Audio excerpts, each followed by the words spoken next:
નમસ્કાર વિદ્યાર્થી મિત્રો, ઓક્સફર્ડ સ્કૂલ ઓફ સાયન્સના કોમર્સ ડિપાર્ટમેન્ટમાં આપ સર્વનું હાર્દિક સ્વાગત છે. આપણે આજે ધોરણ 11 કોમર્સની અંદર એસપીસીસી વિષયનો જે બીજો વિભાગ છે સેક્રેટરીયલ પ્રેક્ટિસ, એના અંતર્ગત ચેપ્ટર નંબર 2 એટલે કે કંપની સેક્રેટરી વિશે અભ્યાસ કરવા જઈ રહ્યા છીએ. ત્યારે આપણે જોઈ ગયા છીએ કે કંપની સેક્રેટરી એટલે શું. સેક્રેટરી શબ્દના ઉદ્ભવથી લઈ અને કંપની સેક્રેટરી જે છે એના સુધી આપણે દરેક વસ્તુઓ જોઈ ગયા છે. આના પહેલાંના જે ચેપ્ટર હતા એની અંદર આપણે જોઈ ગયા છે કે ભાઈ સેક્રેટરી એટલે એ શબ્દ છે પ્રાચીન સમયનો છે. એવું નથી કે સેક્રેટરી શબ્દ જે છે એ હમણાં જ હાલમાં ઉદ્ભવમાં આવ્યો હોય કે વધીને 10-15 વર્ષમાં કે 50 વર્ષમાં ઉદ્ભવમાં આવ્યો હોય. એનું ગુજરાતી શબ્દ થાય છે મંત્રી. મુખ્યમંત્રી, પ્રધાનમંત્રી, રક્ષામંત્રી, વિદેશ મંત્રી, આવા આપણે ઘણા બધા શબ્દો સાંભળેલા હશે. તો એક પ્રકારના સેક્રેટરી છે, એ વિભાગીય વડા જેને કહી શકાય છે. આપણે સેક્રેટરી શબ્દ જોયો પ્રાચીન કાળમાં, મહાભારત કાળમાં, રામાયણ કાળની અંદર પણ મંત્રીઓ જે છે એની નિમણૂક થતી. રાજા મહારાજાઓ છે, અમીર ઉમરાઓ છે, એ પોતાની સભામાં પોતાના વતી કોઈ વ્યક્તિની નિમણૂક કરતા કે જેના વતી કાર્ય કરે, જેને મંત્રી કહેવાતા. મુગલ સામ્રાજ્યમાં એને વજીર કહેવામાં આવતા. આ રીતે એનો આપણે અર્થ જોયો છે. સેક્રેટરીના પ્રકારો પણ આપણે જોઈ ગયા છે. મુખ્યત્વે સેક્રેટરીના 6 પ્રકારો પડે છે. એમાંનો બીજો પ્રકાર એટલે કંપની સેક્રેટરી, જેના વિશે આપણે હવે વિગતે અભ્યાસ કરવાનો છે.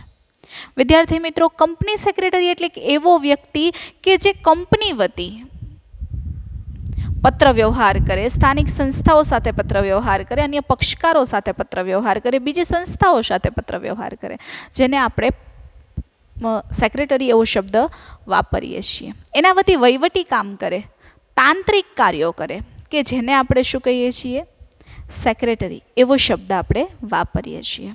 એટલે તાંત્રિક કામ કરે, વહીવટી જે બધી વ્યવસ્થાઓ છે એ કરે, ઓફિસ વ્યવસ્થાનો ખ્યાલ રાખે, એને આપણે સેક્રેટરી કહીએ છીએ. હવે આપણે આ ચેપ્ટર જ્યારે ચાલુ કર્યું ત્યારે કંપની સેક્રેટરીની અંદર આપણે એક બહુ સરસ મજાની વાત જોઈ કે કંપની સેક્રેટરીની વ્યાખ્યા તો મળી ગઈ કે કોઈ અન્ય વ્યક્તિ લખાણ કરે કે પત્ર વ્યવહાર કરે. પહેલાં રોમન સામ્રાજ્યમાં કોઈ વ્યક્તિ લખાણ કરતો એને સ્ક્રીબા કહેતા. જ્યારે અહીંયા આપણે કોઈ વ્યક્તિ લખાણ કરવાનો, પત્ર વ્યવહાર કરવાનો, વહીવટી કાર્યો કરવાના છે, ફરજો નિભાવવાની છે, તો એના વિશે તો કે વ્યક્તિના ગુણ કેવા હોવા જોઈએ તો એની પણ આપણે ચર્ચા કરી ગયા છીએ કે જે વ્યક્તિ સેક્રેટરી છે એ સેક્રેટરીના આગવા ગુણો જે છે હોવા જરૂરી છે. આગવા ગુણની જો આપણે વાત કરીએ તો ખાસ કરીને સેક્રેટરી જે છે એ આત્મવિશ્વાસથી ભરપૂર વ્યક્તિ હોવો જોઈએ. એની છાપ જ એવી પડવી જોઈએ કે એ જ્યારે એન્ટર થતો હોય, આપણે કહીએ ને first impression is the last impression, any impression તો કાયમ રહેવી જોઈએ. સેક્રેટરી એક એવો વ્યક્તિ છે કે જે અન્ય સંસ્થાઓ, કંપનીઓ, બાહ્ય પક્ષકારો સાથે પોતે વ્યવહાર કરતો હોય છે. તો જ્યારે અન્ય પક્ષકારો સાથે જ્યારે એની વહીવટી કાર્ય ચર્ચા ચાલતી હોય, મિટિંગો લેવાતી હોય, એ દરમિયાન એનું વ્યક્તિત્વ આત્મવિશ્વાસથી ભરપૂર હોવો જોઈએ. હવે તમે વિચાર કરો કે તમે તમારી જ કંપની છે ને એક સેક્રેટરી રાખ્યો છે અને તમે સંચાલક છો અને તમે એક સેક્રેટરીની નિમણૂક કરી છે. કોઈ પક્ષકાર સાથે ચર્ચા કરે ત્યારે કોઈ પક્ષકાર એને કોઈ પ્રશ્ન પૂછે અને એમ કે હવે મને આનો જવાબ નથી ખબર, તો આપણો મગજ જાય કે ન જાય? એ જ રીતે આપણે સાદી ભાષાઓમાં જ્યારે આ વસ્તુ ભણશું ને તો બહુ એટલે બહુ તમે સરળતાથી આને સમજી શકશો કે આપણે કોઈ કંપની વતી આપણો કંપનીનો પ્રતિનિધિત્વ છે એ કેવો હોવો જોઈએ. કંપનીનો પ્રતિનિધિ, તમને ક્યારેક સેક્રેટરીના ગુણો પૂછાય ને તો તમે ખાલી એની કલ્પના કરો કે ભાઈ હું સંચાલક છું તો હું કેવા સેક્રેટરીની નિમણૂક કરું. એ કેવો હોય તો કે આત્મવિશ્વાસથી ભરપૂર હોય. એનામાં આમ દેખાવું જોઈએ કે હા, એનામાં સંપૂર્ણ આત્મવિશ્વાસ છે. એને કોઈ પ્રશ્ન કરે તો એ પ્રશ્નનો જવાબ ન આપે ને ક્યારેક એને ક્યાંક બોલવાનું કીધું હોય, બોલવામાં થોથરાય, એવા વ્યક્તિનું કોઈ કામ હોતું નથી. એ બોલતી વખતે થોથરાવો ન જોઈએ. એ વ્યક્તિ છે એ જવાબ આપે ત્યારે આત્મવિશ્વાસ દેખાવો જોઈએ. સાથે એનું સુંદર સ્વાસ્થ્ય હોવું જોઈએ. સુંદર સ્વાસ્થ્ય એટલે કેવું? સુંદર સ્વાસ્થ્ય તમે કોને કહી શકશો તો કે સુંદર સ્વાસ્થ્ય એને કહેવાય કે એને રાત દિવસ કામ કરવાનું હોય છે, એને કોઈ એક શેડ્યુલ ફિક્સ નથી હોતું કે હા બપોરે 1 થી 2 ને રિસેસ છે એટલે રિસેસ. બેંકમાં જનરલી આપણે જતા હોઈએ તો એમાં એવું હોય કે ભાઈ 2 વાગ્યાથી 3 વાગ્યા સુધી કે 4 વાગ્યા સુધી રિસેસ છે. તો આ સેક્રેટરી જે છે એ આખી વ્યવસ્થાનો વડો છે, એટલે એનું કાંઈ નક્કી હોતું નથી. તો જ્યારે નથી થતું ત્યારે એને ખાસ શું કામ કરવાનું છે, તો સેક્રેટરીને પોતાની રોજિંદી કોઈ સમય હોતો નથી, એક એનું કોઈ ટાઈમ ટેબલ હોતું નથી. તો જ્યારે એને ટાઈમ ટેબલ નથી હોતું એ વખતે શું કરવાનું છે, તો કે જ્યારે એને કોઈ ટાઈમ ટેબલ ફિક્સ ન હોય એ વખતે એને પોતાનું સ્વાસ્થ્ય એવું બનાવવાનું છે, અથવા પોતાનું સ્વાસ્થ્ય એવું હોવું જોઈએ કે નિરોગી રહેવો જોઈએ. એને ઊંઘનું ઠેકાણું ન હોય, એને ખાવા પીવાનું ઠેકાણું ન હોય. પછી કોઈ વ્યક્તિ એમ કે નહીં મને આટલા વાગે જમવા જોઈએ જ છે, ભલે ગમે એટલી મિટિંગ હોય, તો એવો સેક્રેટરી જે છે એનું કોઈ કામ હોતું નથી. સાથે નીડર હોવો જોઈએ, નિર્ભીક હોવો જોઈએ, કોઈ પણ પોતાની વાત છે બેબાક રીતે રજૂ કરવો જોઈએ, કોઈનાથી ડરે નહીં એવો વ્યક્તિ હોવો જોઈએ. સાથે જ અત્યારના જમાનાની અંદર તમને ઘણા બધા એવા વ્યક્તિઓ જોવા મળતા હશે કે જે સત્તાઓ માટે થઈને અથવા રૂપિયાઓ માટે થઈ અને પોતાનું સ્વાભિમાન, પોતાની પ્રામાણિકતા વેચી નાખે છે. તો આપણો સેક્રેટરી જે છે, કંપનીનો સેક્રેટરી, એ પ્રામાણિક હોવો જોઈએ. પ્રામાણિક એવી રીતે હોવો જોઈએ કે એને પોતાને જ્યારે કોઈ પણ બાહ્ય હરીફો હોય કે કોઈ સત્તાઓની સાથે જે હરીફ પક્ષકારો છે, તો એની સામે એ પોતાના કંપનીના જે કંઈ ગુપ્ત દસ્તાવેજો છે, પોતાની ગુપ્ત વાતો છે અથવા પોતાના રહસ્યો જે છે છતાં ન કરે, એનું કામ એ હોય છે. કારણ કે સેક્રેટરીનો એક અર્થ અથવા વ્યાખ્યાની અંદર પણ એવું હોવું જોઈએ કે એક એવી વસ્તુ આપેલી છે કે જેમાં કંપનીના ગુપ્ત રહસ્યોની જાળવણી કરે, કંપનીના જે રહસ્યો છે એને જાળવે, એને આપણે સેક્રેટરી કહીએ છીએ. એટલે એને પ્રામાણિક હોવો જોઈએ, સાથે દીર્ઘ દ્રષ્ટિવાળો હોવો જોઈએ. અત્યારે જે માહોલ ચાલી રહ્યો છે એ માહોલને અનુરૂપ એની દીર્ઘ દ્રષ્ટિ હોવી જોઈએ કે જેનાથી એ પોતે અગાઉના જે નિર્ણયો છે, આગમચેતીરૂપી પગલાં છે લઈ શકે. ધારો કે અત્યારે કોરોના છે તો આપણી કંપની માટે હવેના આગલા પગલાં શું હોઈ શકે, તો એને માઇન્ડમાં એક માઇન્ડ સેટ થયેલું હોવું જોઈએ. નહીં, આનાથી આવું ઘટનાઓ ઊભી થઈ શકે, આવી પરિસ્થિતિ ઊભી થઈ શકે, કંપનીને આટલું નુકસાન થાય છે, તો ચાલો અત્યારે જ આપણે આ એક પગલું છે એ ઉપાડી લઈએ કે જેનાથી કંપનીને ઓછામાં ઓછું નુકસાન થાય અથવા તો કંપનીને નુકસાન થાય નહીં. તો એવા પગલાં જે છે એને લેવાના છે. સાથે વિદ્યાર્થી મિત્રો આપણે એક ખાસ બાબત એ પણ જોવાની છે કે દીર્ઘદ્રષ્ટા હોવી જોઈએ, પછી એની વિશ્લેષણ શક્તિ હોવી જોઈએ, નિર્ણય શક્તિ હોવી જોઈએ. નિર્ણય એટલે એનો ત્વરિત નિર્ણય હોવો જોઈએ જેનાથી કંપનીની સમય, શક્તિ અને નાણાંમાં બચાવ થાય. હવે જ્યારે બધી જ વસ્તુ થઈ જાય, આપણે એમ કહીએ ને કે પાણી વહી ગયા પછી પાળ બાંધવાનો કોઈ ફાયદો નથી, આગ લાગે ત્યારે કૂવો ખોદવા બેસાય નહીં.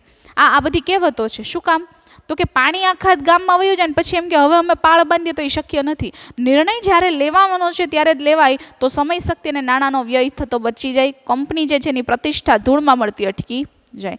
કારણ કે એને કંપનીની આબરૂ સાચવવાની છે, કંપનીની પ્રતિષ્ઠા સાચવવાની છે. વિદ્યાર્થી મિત્રો, એટલા માટે થઈ અને કંપનીનો સેક્રેટરી જે છે એનામાં આટલા ગુણો હોવા જોઈએ. નિર્ણય શક્તિ, વિશ્લેષણ શક્તિ, જ્યારે એની પાસે ઘણા બધા સમસ્યાઓ રોજબરોજની આવતી હોય ત્યારે એમાંથી એનું વિશ્લેષણ શક્તિ, નિર્ણય શક્તિ અને તાર્કિક શક્તિ વ્યવસ્થિત હોવી જોઈએ કે જેનાથી આ બધામાંથી શ્રેષ્ઠ શું છે કંપની માટે છે જાહેર કરી શકે. તો વિદ્યાર્થી મિત્રો, આ એના ગુણો છે. એની લાયકાતો પણ ઘણી બધી છે કે એક તો એની શૈક્ષણિક લાયકાત હોવી જોઈએ. ICSI જે છે એનો એ સભ્ય હોવો જોઈએ. સાથે જ એણે પોતે શૈક્ષણિક રીતે કંપની સેક્રેટરી જે છે એ કમ્પ્લીટ કરેલું હોવું જોઈએ. સાથે વિદ્યાર્થી મિત્રો, ખાસ એ બાબતને ધ્યાને લેવાની છે કે કંપની સેક્રેટરી જે છે એ શૈક્ષણિક લાયકાત હોવી જોઈએ. સાથે એની પાસે કાયદાઓનું જ્ઞાન હોવું જોઈએ, જે સાંપ્રત પ્રવાહો છે એનું જ્ઞાન એની પાસે હોવું જોઈએ. એટલે રોજબરોજના જીવનમાં રાજકીય ઘટનાઓ શું થાય છે એનું પણ જ્ઞાન હોવું જોઈએ, સામાજિક ઘટનાઓ શું થાય છે એનું પણ જ્ઞાન હોવું જોઈએ. સાથે જ અંગ્રેજી ઉપરાંત જે બીજી ભાષાઓ છે એના ઉપર એનું પ્રભુત્વ હોવું જોઈએ. કારણ કે જનરલી જ્યારે સેક્રેટરી પત્ર વ્યવહાર કરતો હોય ત્યારે આંતર વિભાગીય પત્ર વ્યવહાર હોય, સ્થાનિક સંસ્થાઓ સાથેના પત્ર વ્યવહાર હોય કે ક્યારેય કોઈ પણ કંપની જે છે એનો સેક્રેટરી બીજી કંપનીઓ સાથે કે અન્ય પક્ષકારો સાથે જ્યારે ચર્ચા કરતો હોય અથવા આંતરરાષ્ટ્રીય લેવલે જ્યારે કંપની વિકસેલી હોય ત્યારે એના પત્ર વ્યવહાર મોટાભાગે અંગ્રેજી ભાષામાં થતા હોય છે. એટલે અંગ્રેજી ભાષા તો જાણવી, પણ જ્યારે આંતરરાષ્ટ્રીય સ્તરે આપણી કંપની વિકાસ પામે છે ત્યારે આપણે બીજી જે કન્ટ્રી છે, બીજા દેશો છે એની સાથે જ્યારે આપણે કરાર કરવા જઈએ છીએ ત્યારે કરાર કરવામાં સરળતા રહે એના માટે એને બીજી ભાષા જે છે એ જાણવી પણ જરૂરી બને છે. એટલે અંગ્રેજી સિવાય બીજી ભાષા ઉપર એનું પ્રભુત્વ હોવું જરૂરી છે. ત્યારબાદ આપણે જોઈએ તો કે સાંપ્રત પ્રવાહો જે છે એના આધારે એને કંપનીના નિર્ણયો લેવાના હોય છે. એટલે એના ગુણો અને એની લાયકાતો જે છે એ ઘણી બધી આપણે જોઈ ગયા છીએ, ડીપમાં જોયું છે. સાથે જ આપણે એ પણ જોયું છે કે કંપની સેક્રેટરી જે છે એની જોગવાઈઓ કેટલી છે, કંપની સેક્રેટરી કઈ રીતે નિમી શકાય. તો કે કંપની સેક્રેટરી નિમણૂક કરવા માટે 5 કરોડથી વધુ મૂડી ધરાવતી જો કોઈ કંપની હોય તો એને ફરજિયાત કંપની સેક્રેટરી રાખવો પડે છે. સગીર વ્યક્તિને સેક્રેટરી રાખી શકાતો નથી. નાદાર વ્યક્તિ હોય, અસ્થિર મગજનો જાહેર થયેલો હોય તો એવા વ્યક્તિને પણ આપણે સેક્રેટરી તરીકે નિમણૂક કરી શકતા નથી. સેક્રેટરી તરીકે કોઈ સંસ્થાને પણ નથી રાખી શકતા. જીવંત વ્યક્તિની જ આવશ્યકતા રહે છે. એની અંદર ફોર્મ જે છે એ ફોર્મ નંબર 1 અને ફોર્મ નંબર 14 જે છે રજિસ્ટ્રાર સમક્ષ નોંધાવવા પડે. જેના અંતર્ગત એક ફોર્મ જે છે સંચાલક મંડળની જે બેઠક છે એમાં ઠરાવ દ્વારા રજૂઆત કરેલું હોય ને કંપની સેક્રેટરી જે છે એની એમણે નિમણૂક કરવાની છે એવો એક પત્ર જે છે અથવા એવું ફોર્મ જે છે આપવાનું છે. અને જે કંપની સેક્રેટરી પોતે આ સેક્રેટરી તરીકે નિમણૂક પામવા માંગે છે તો એની સંમતિ દર્શાવતું પત્રક પણ એની અંદર રજૂ કરવામાં આવે છે. અને ત્યારબાદ કંપની સેક્રેટરી જે છે એની નિમણૂક થાય છે. ત્યારબાદ આપણે એના કાર્યો જોયા અને ફરજો જોઈ. કાર્યો એટલે શું? તો કે કંપની સેક્રેટરીના મુખ્ય કાર્યોની જો આપણે વાત કરીએ વિદ્યાર્થી મિત્રો તો એના મુખ્ય કાર્યો એટલે વહીવટી આવી જાય, તાંત્રિક આવી જાય, ઓફિસની વ્યવસ્થાનું કાર્ય આવી જાય. સંચાલક મંડળ જે એને સત્તા આપે છે, કારણ કે કંપની સેક્રેટરીની એની પોતાની કોઈ સત્તા છે નહીં. એને શું કરવાનું છે? સંચાલક મંડળ દ્વારા એને જે કોઈ પ્રકારની સત્તા આપવામાં આવી છે એ એને ફોલો કરવાની છે. એને પોતાની રીતે ક્યારેય નિર્ણય લેવાના નથી. હવે સેક્રેટરીની નિમણૂકની આવશ્યકતા શા માટે રહે? કારણ કે ઘણી વખત એવું થાય છે કે આપણે જ્યારે કંપની જોઈન્ટ સ્ટોક કંપનીની ખાસ કરીને વાત થતી હોય ત્યારે એના સંચાલકો છે દૂર દૂર સુધીના હોય, વિદેશના પણ હોય, દેશના પણ હોય, પણ દેશના અલગ અલગ ખૂણે હોય. એટલે બિનસંગઠિત ક્ષેત્ર ધરાવે છે. તો બિનસંગઠિત ક્ષેત્ર ધરાવતું હોય ત્યારે એની જે ભાવ છે, એના જે વિચારો છે, એની જે બેઠકો છે એની નોંધના આધારે થઈ અને આખી કંપનીનું સંચાલન ખૂબ પારદર્શી રીતે ચાલે એ જોવાની જરૂરિયાત જે છે ઉદ્ભવે છે. અને એના માટે સેક્રેટરીની નિમણૂક કરવી પડે છે. એટલે બધા સંચાલકો વતી કોઈ એક વ્યક્તિ જે છે જે કંપનીને ખૂબ સારી રીતે આગળ લઈ જાય, એની પ્રતિષ્ઠામાં વધારો કરે, એના માટે કંપની સેક્રેટરીની આવશ્યકતા રહે છે. હવે આપણે આજે જોવાનું છે કે કંપની સેક્રેટરીની સત્તાઓ, મર્યાદા અને જવાબદારી શું છે. કંપની સેક્રેટરીની જો ખાસ કરીને પહેલાં સત્તાઓ જોઈએ તો પ્રથમ છે કે રજિસ્ટ્રાર સમક્ષ એણે સ્થાપનાનું પ્રમાણપત્ર, ધંધો શરૂ કરવાનું પ્રમાણપત્ર જે છે એને રજૂ કરવા માટેની સત્તા આપવામાં આવેલી છે. હવે આપણને ખબર છે કે કંપની સેક્રેટરીની આમ જોઈએ ને તો કોઈ સત્તા નથી. આપણે અગાઉ જ જોઈ ગયા. કંપની સેક્રેટરીની પોતાની કોઈ પણ પ્રકારની સત્તા છે નહીં. એને સંચાલક મંડળો દ્વારા, સંચાલકો દ્વારા, કંપનીના માલિકો દ્વારા જે કોઈ હક આપવામાં આવે છે એનું એને વહન કરવાનું હોય છે. એની જવાબદારીઓ ત્યાંથી ચાલુ થાય. એને સંચાલકો એમ કે આજે તમારે મિટિંગ બોલાવવાની છે એટલે એને મિટિંગ બોલાવવાની હોય. આજે એમ કીધું ભાઈ આપણે હવે ડિબેન્ચર બહાર પાડવાનું, તો એને ડિબેન્ચર બહાર પાડવાના હોય. એ એવી રીતે ન કહી શકે કે હા હવે મારે ડિબેન્ચર બહાર પાડવા છે તો કંપની સેક્રેટરી એની જાતે ડિબેન્ચર બહાર પાડી નાખે, એવું ક્યારે હોય નહીં. એટલે કંપની સેક્રેટરી જે છે એ સંચાલકો દ્વારા એની આપવામાં આવેલી સત્તાઓ જે છે એને ફોલો કરવાની છે. ખરેખર કંપની ધારામાં કંપની સેક્રેટરીની કોઈ સત્તાઓ આપેલી નથી, પણ નિયમન પત્રની જોગવાઈના આધારે કંપની પોતાની સત્તાઓ નક્કી કરી શકે છે. એટલે સેક્રેટરી માટે પોતાની જે કોઈ સત્તા હોય નહીં જોઈ શકે છે. એમાં સૌપ્રથમ આપણે જોઈએ તો કે રજિસ્ટ્રાર સમક્ષ સ્થાપનાનું પ્રમાણપત્ર અને ધંધો શરૂ કરવાનું પ્રમાણપત્ર એને રજૂ કરવાની સત્તા છે. કંપની સેક્રેટરી નિમણૂક પામી જાય અને કંપની જ્યારે શરૂઆત થઈ હોય ત્યારે કંપનીની સ્થાપનાનું, ધંધાની સ્થાપનાનું અથવા તો ધંધો શરૂ કરવાનું પ્રમાણપત્ર રજિસ્ટ્રાર સમક્ષ એને નોંધાવવું પડે છે. ત્યારબાદનો બીજો મુદ્દો છે કે કંપની સેક્રેટરી છે ને એ ઓફિસ વ્યવસ્થાનો વડો છે. મેં તમને પહેલાં કીધું કે વહીવટીનો વડો કહી શકાય એને. ઓફિસ વ્યવસ્થાનો વડો છે. એ જે કે એમ કરે છે લોકો, સંચાલકો છે એ જે સત્તા આપે એ કંપની સેક્રેટરી પાસે હોય છે અને કંપની સેક્રેટરી બીજા પાસે કામ કરાવે છે.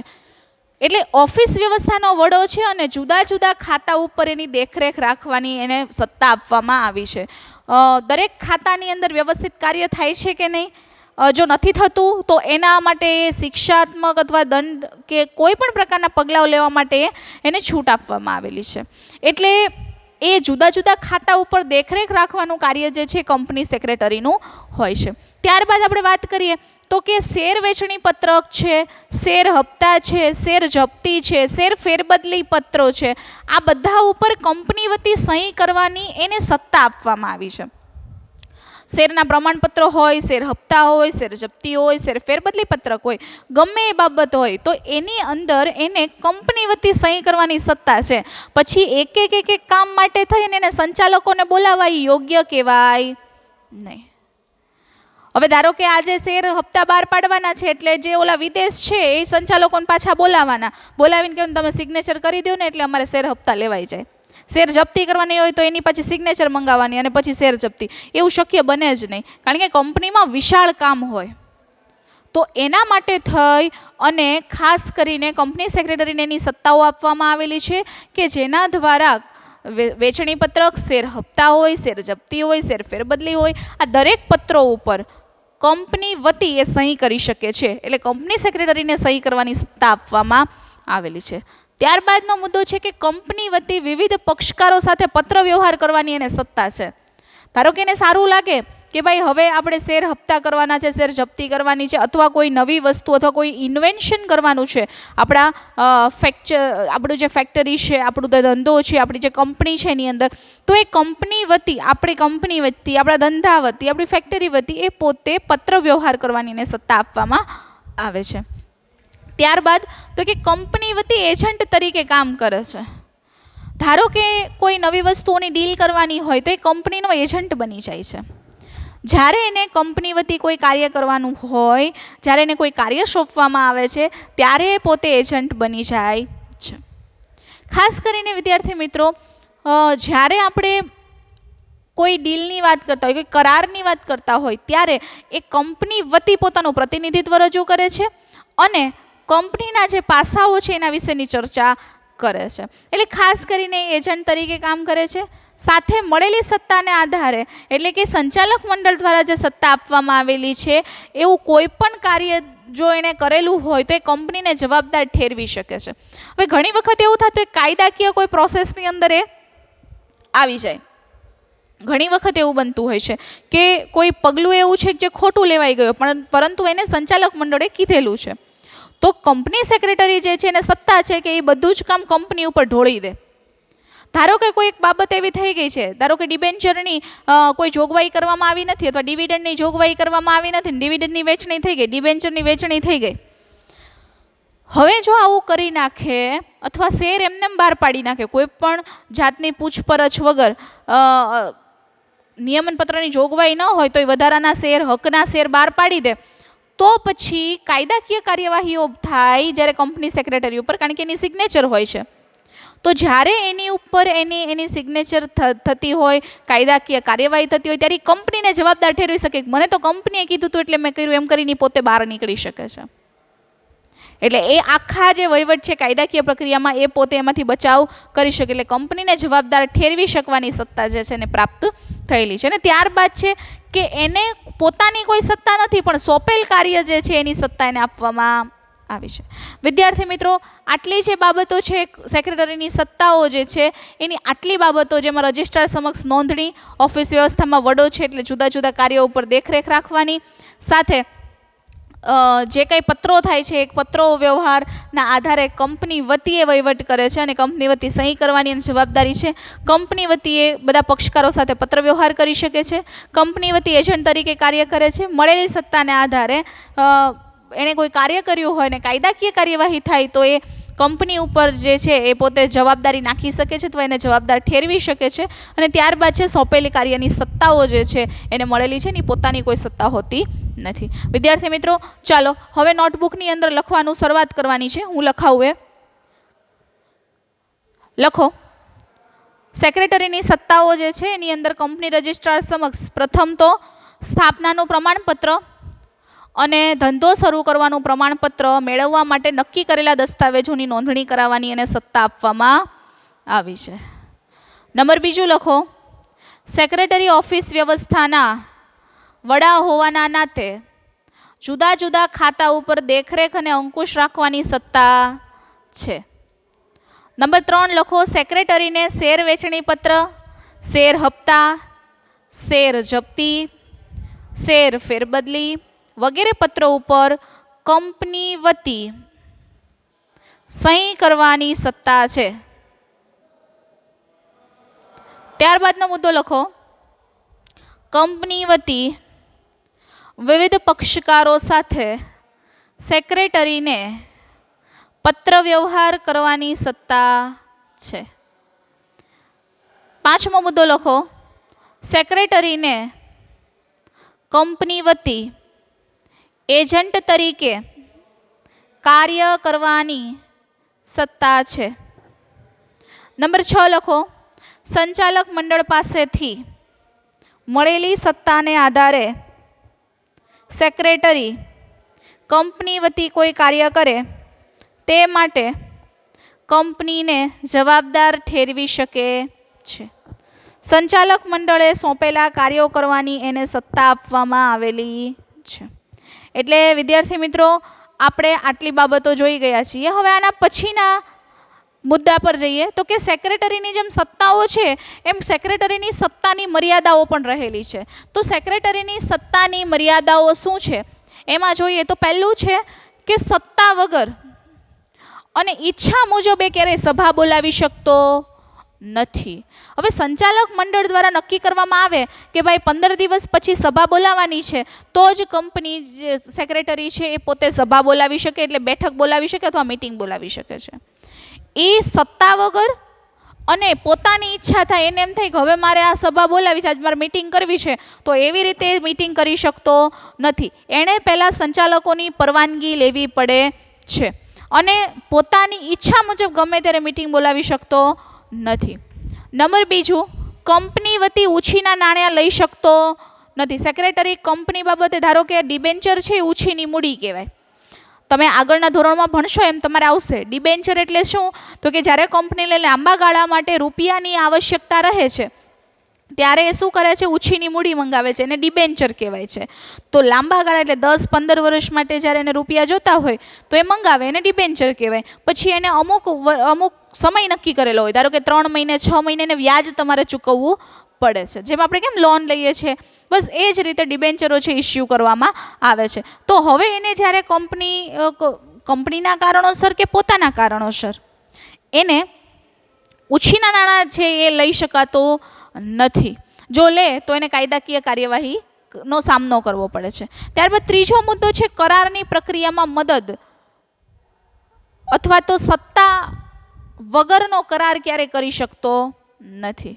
હા, કરારની પ્રક્રિયામાં એને મદદ કરવાની છે 100%. કે જ્યારે કંપનીના સંચાલકો કોઈ બીજી કંપની સાથે કોઈ કરાર કરતા હોય, કાયદાકીય પ્રોસેસ હોય, તો એમાં એને ભાગ લેવાનો સંપૂર્ણ અધિકાર છે.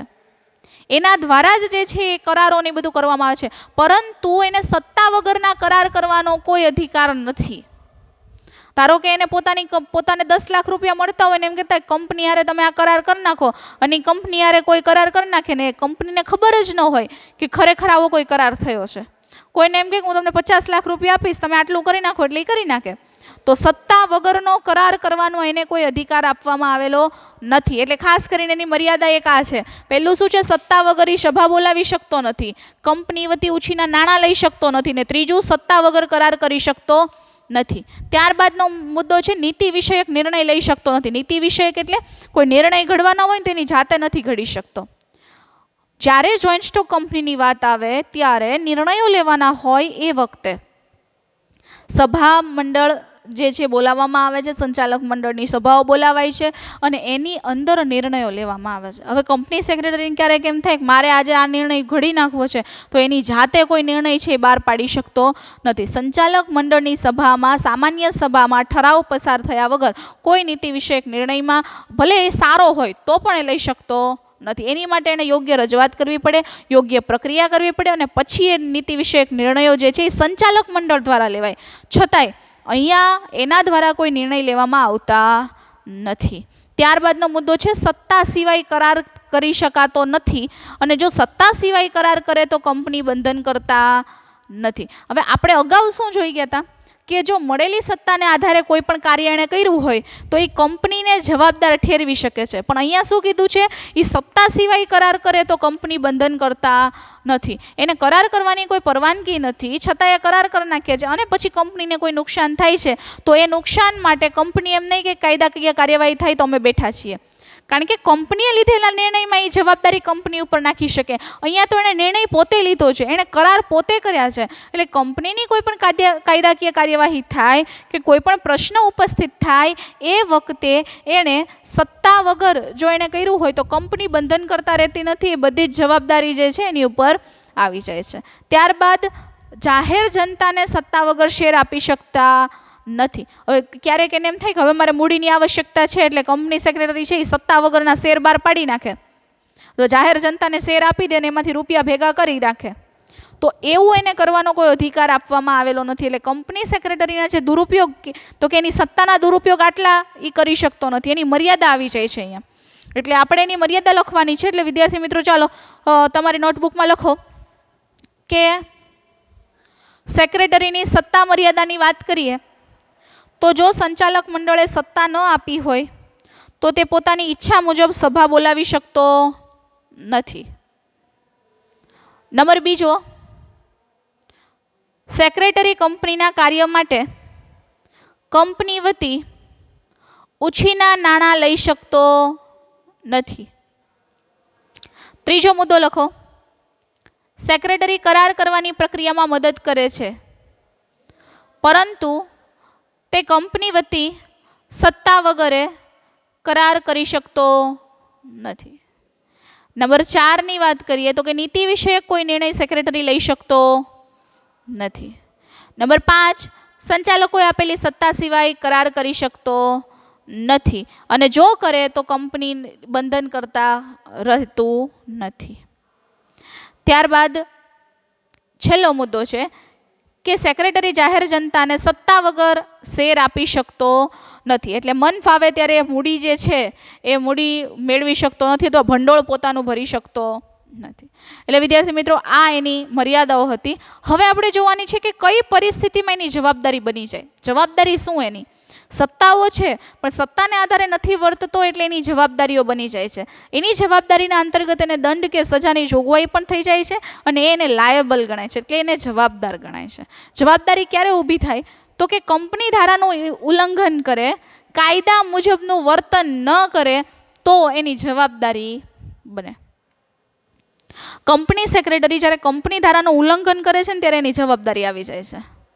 કંપની ધારાના કાયદા મુજબ જ્યારે વર્તન નથી કરતો ત્યારે એની જવાબદારી આવી જાય છે. એટલે ખાસ કરીને કંપની સેક્રેટરીએ જે છે એણે કાયદાનું ઉલ્લંઘન નથી કરવાનું ને કાયદા મુજબનું વર્તન કરવાનું છે. જો આ નહીં કરે તો એને જવાબદાર બને છે. ત્યારબાદનો મુદ્દો છે રજિસ્ટ્રાર પાસે સમયસર દસ્તાવેજો ન મોકલે તો એ જવાબદાર બને. હવે આપણને અહીંયા ખબર છે કે એની સત્તાઓ શું છે તો કે રજિસ્ટ્રાર સમક્ષ સ્થાપનાનું પ્રમાણપત્ર અને ધંધો શરૂ કરવાનું પ્રમાણપત્ર એને મોકલવાનું. હવે ખબર જ છે ને કે આ જવાબદારી મારી છે, આ મારી સત્તા છે, આ મારે કરવાનું છે અને છતાં એ નથી મોકલતો તેની જવાબદારી બને છે. એટલે એની ઉપર તમે જવાબદારી નાખી શકો છો કે ભાઈ રજિસ્ટ્રાર સમક્ષ દસ્તાવેજો સમયસર ન મોકલે. માત્ર એવું નથી કે ધંધાના કે એના જ શેર જપ્તીના હોય, શેર હપ્તાના હોય છે, હકના શેર બહાર પાડવાના, ઘણા બધા એવા દસ્તાવેજો છે જેને રજિસ્ટ્રાર સમક્ષ સતત મોકલવાના હોય છે. તો જ્યારે એ દસ્તાવેજો સમયસર નથી મોકલતો ત્યારે એની ફરજો ઉપસ્થિત થાય છે અથવા એની જવાબદારીઓ બને છે. ત્યારબાદનો ત્રીજો મુદ્દો છે સત્તાનો દુરુપયોગ કરે અથવા ગુપ્ત કમિશન મેળવે તો દંડ અને સજા બંને થઈ શકે છે. ખાસ એ વસ્તુ કે એને સત્તાનો એ ક્યારેય દુરુપયોગ નથી કરી શકતો. આપણે જોયું કે એની મર્યાદાઓ છે. આ સત્તાનો દુરુપયોગ છે. સત્તાનો દુરુપયોગ એ કરી શકતો નથી. જો સત્તાનો દુરુપયોગ કરે અથવા તો ઘણી વખત એવું થાય કે એને ગુપ્ત રીતે કમિશનો મેળવતા હોય છે તો એ ગુપ્ત રીતે કમિશન જે છે એ મેળવી શકતો નથી, તો એને દંડ અને સજા આ બંનેની જોગવાઈ છે કરવામાં આવેલી છે. ત્યારબાદ સત્તા બહારના કાર્યો કરી શકતો નથી. કંપનીએ એને આટલી સત્તાઓ આપેલી છે અથવા બીજી સત્તાઓ જે છે નિયમન પત્ર જે કંપનીનું બને એની અંદર એને ઉલ્લેખ કરવામાં આવેલો છે. હવે એની સત્તા બહારના જો કાર્ય કરે અથવા પોતાના જે ગુપ્ત રહસ્યો છે કંપનીઓના એ બીજી કંપનીને જાહેર કરે, હરીફ કંપનીઓને આપે, સામા પક્ષકારને આપે, તો એ વખતે કંપનીને રહસ્યો ન જાળવે, અથવા તો અમુક રૂપિયા માટે થઈને, લાલચ માટે થઈને રહસ્યો જે છે ઉજાગર કરી દે છે, એ વખતે દગો, છેતરપિંડી કે વિશ્વાસઘાત કરે તો એ કંપનીને જવાબદાર બની જાય છે. એટલે ખાસ કરીને સત્તા બહારના કાર્યો કરી શકતો નથી સેક્રેટરી. કંપની સાથે દગો, છેતરપિંડી અને વિશ્વાસઘાત જે છે એ કરે તો એ પોતે જવાબદાર બને છે. ત્યારબાદ અક્ષમ્ય બેદરકારી. અક્ષમ્ય બેદરકારી એટલે કેવી? તો કે જે ક્ષમાને પ્રાપ્ત છે જ નહીં, જે ક્ષમાને યોગ્ય નથી એવી જવાબદારીઓ, અથવા તો એને અક્ષમ્ય બેદરકારી, તો કે એવો ગુનો છે. અક્ષમ્ય એટલે કે જે ગુનાને પાત્ર એણે જો કોઈ કાર્ય કર્યું હોય તો પછી કંપની જે છે એને જવાબદાર બની જાય છે અને દંડ કે સજાની જોગવાઈઓ કરી શકે છે. સાથે જો અક્ષમ્ય બેદરકારી હોય, પોતાના લાભ માટે, પોતાના અંગત સ્વાર્થ માટે એણે કોઈ કાર્ય કર્યું હોય અને કંપનીને નુકસાન થાય છે, તો એ નુકસાનની ભરપાઈ કરવાની જવાબદારી એની રહે છે. અક્ષમ્ય બેદરકારી એટલે કેવી બેદરકારી? તો કે જેના અંતર્ગત સેક્રેટરી જે છે એણે પોતે એવી બેદરકારી દાખવી છે કે જેના દ્વારા આખા કંપનીને નુકસાન થયું છે, તો એ વખતે નુકસાનની ભરપાઈની જવાબદારી જે છે એ કંપની સેક્રેટરીની પોતાની રહે છે. ત્યારબાદ તો કે એની એક જવાબદારીમાં એવું પણ આવે છે કે સભા નોંધ તૈયાર કરવી. સભા નોંધ તૈયાર કરવી એટલે કે સભા બોલાવી અને એના પછીની સભા નોંધ એટલે કે મિનિટ્સ તૈયાર કરવી. હવે જ્યારે સભા નોંધ અથવા તો મિનિટ્સ એ નથી રાખતો, સભા નોંધ ન રાખે, તો એ કંપનીને જવાબદાર બને છે, કારણ કે એની જવાબદારી આવે છે, પોતાની જવાબદારીમાંથી મુક્ત થઈ શકતો નથી. એટલે કે સભા નોંધ ન રાખે તો એની જવાબદારી આવે. ત્યારબાદ કંપનીની સામાન્ય સભાની અંદર એ વાર્ષિક હિસાબ રજૂ ન કરે તો એની જવાબદારી આવે, કારણ કે સંચાલકો છે ને એ સેક્રેટરીની માથે બધી જવાબદારી નાખી અને પોતે પોતાનું રોકાણ જે છે કંપની અંદર કરતા હોય છે. એટલે સંચાલકો વતી કંપની સેક્રેટરીએ કાયદાની મર્યાદામાં રહી અને કામ કરવાનું છે. હવે વાર્ષિક હિસાબો જે છે એ વર્ષના એન્યુઅલ જે વાર્ષિક સભાઓ મળતી હોય છે એની અંદર એને આપવાનું હોય છે. એટલે કંપનીની સામાન્ય સભામાં જ્યારે વાર્ષિક હિસાબ રજૂ નથી કરતો ત્યારે એની જવાબદારી બને છે. અને છેલ્લું છે કે દસ્તાવેજોમાં બિનઅધિકૃત ફેરફાર કરે. હવે નક્કી છે આ દસ્તાવેજો છે અને એને સત્તા નથી આપવામાં આવી છતાંય દસ્તાવેજોમાં કોઈ પણ પ્રકારનો ફેરફાર કરે તો પછી એની જવાબદારી બને છે. એટલે આ એની આપણે જોઈએ તો કે સત્તા હતી, આ એની મર્યાદા હતી ને આ એની જવાબદારી હતી. હવે હેડિંગ મારો ઉપર અને લખો અંદર કે કંપની સત્તાની જવાબદારીઓ અથવા સેક્રેટરીની જે કાંઈ જવાબદારીઓ છે એના વિશે લખો. કંપની ધારાનું ઉલ્લંઘન જો સેક્રેટરી કરે અને કાયદા મુજબના કાર્યો ન કરે તો એની જવાબદારી ઊભી થાય છે. નંબર 2, કંપની રજિસ્ટ્રાર પાસે સમયસર જરૂરી દસ્તાવેજો સેક્રેટરીને ન મોકલે તો તે જવાબદાર ઠરે છે. સેક્રેટરી સત્તાનો દુરુપયોગ કરે, ગુપ્ત કમિશન મેળવે તો એને દંડ અને સજા અથવા બંને પ્રકારની સજા થઈ શકે છે. નંબર 4, જો સેક્રેટરી સત્તા બહારના કામ કરે, કંપની સાથે દગો કે છેતરપિંડી કે વિશ્વાસઘાત કરે ત્યારે જવાબદાર ઠરે છે. નંબર 5, સેક્રેટરી તેના કાર્યમાં અક્ષમ્ય બેદરકારી દાખવે અને તેના કારણે જો કંપનીને નુકસાન થાય તો તે ભરપાઈ કરવાની જવાબદારી સેક્રેટરીની છે. ત્યારબાદનો 6થો મુદ્દો લખો. સભા પૂરી થયા બાદ સેક્રેટરી જરૂરી નોંધ ન રાખે તો જવાબદાર ગણાય છે. નંબર 7, નિયત સમય મર્યાદામાં કંપની ધારાની જોગવાઈ અનુસાર વાર્ષિક હિસાબો કંપનીની સામાન્ય સભામાં રજૂ ન કરે તો તે જવાબદાર ગણાય છે.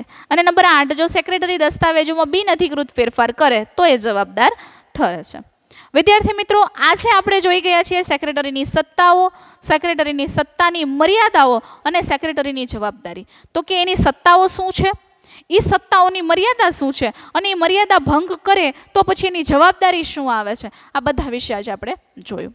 આના પછીના લેક્ચરમાં આપણે જોવાનું છે કે સેક્રેટરીના હોદ્દાનો અંત કેવી રીતે આવે છે અને એનું મહત્વ શું છે, એના વિશેની આપણે વિગતે ચર્ચા કરીશું. ખાસ એક્ઝામ આવે છે એટલે એક્ઝામની તૈયારીઓ કરવાની છે, વાંચન વધારવાનું છે. Stay at home, stay safe. Thank you.